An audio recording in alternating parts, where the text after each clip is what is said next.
गूंदी हुई मिट्टी से बने 300 से जायद फन पारे, देही जिंदगी की ऐसी मंजर कशी के हकीकत का गुमा हो। फकीरा फकीरो फन का धनी, मायनाज मुजस्मा साज, जिसे सिंध का माइकल एंजलो कहा जाए तो गलत न होगा।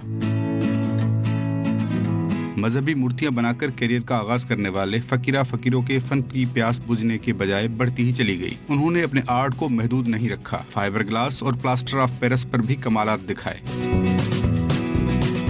सिंध के माइकल एंजलो के फनपारों में मशरक और मगरब का हसीन इम्तजाज पूरी शिद्दत से नजर आता है। कहते हैं कि बैरून मुल्क से बार बार बुलावे आते हैं, लेकिन वतन की मिट्टी की खुशबू ने उन्हें यहीं का कर रखा है। मेरा बचपन सिंध में गुजरा है। मेरा जो घर है, मेरा अपना सिंध है, अपना मुल्क पाकिस्तान है, पूरा मेरा घर है। मैं आज़ादी से रह के खुशी से अपना काम कर सकता हूँ। फकीरा फकीरों के मुजस्मों की कराची, हैदराबाद के अलावा नेपाल में भी नुमाइश हो चुकी है, जहाँ फन के कदरदान उनके गुण गाते नजर आए।